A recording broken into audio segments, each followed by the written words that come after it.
Good morning and welcome to Tuesday of week 4 of your Physics 5 a day, and today we're starting quantum. So first up, accelerating electrons. One way you can accelerate charged particles is you can put them in an electric field, because electric fields push charged particles.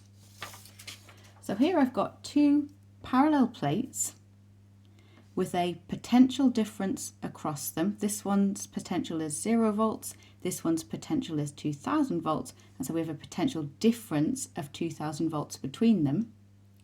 In the middle here, we've got a uniform field because our plates are straight and parallel, but notice it stops being uniform at the edges there.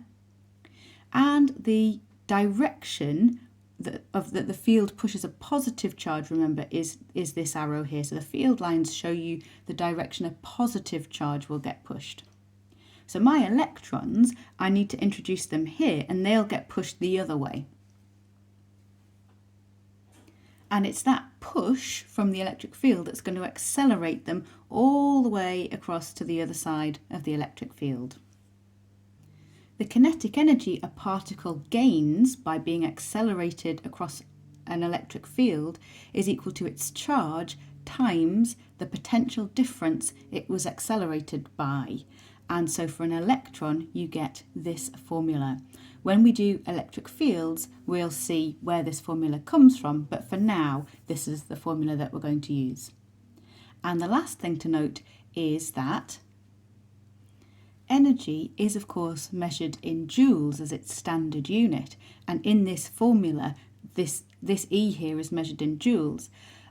But notice that if I accelerate an electron across 1 volt, a potential difference of 1 volt, then the energy it gains is this many joules. Now, for convenience, a new unit was defined, and that was the electron volt. And so this many joules is equal to 1 electron volt.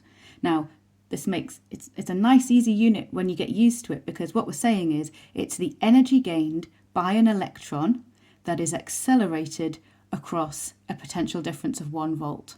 And so a nice easy unit when you get used to it. You need to be able to convert between these two units, so we've got a question to practice that now. Have a go at question 1 today. Okay, and so the first one, this is when you see why they've defined this unit, because we have an electron accelerated through a PD of 300 volts, and so now it has 300 electron volts of energy. And then 1 electron volt is equal to this many joules, so 300 electron volts is equal to this many joules. Or, of course, you could just use the formula again with the charge of an electron in it. And of course, kinetic energy is still equal to a half mv squared, where v is the speed. And so we get this number. Make sure you write the unrounded number out. That'll be what's on the mark scheme. But that is then about 1 × 10⁻⁷ meters per second.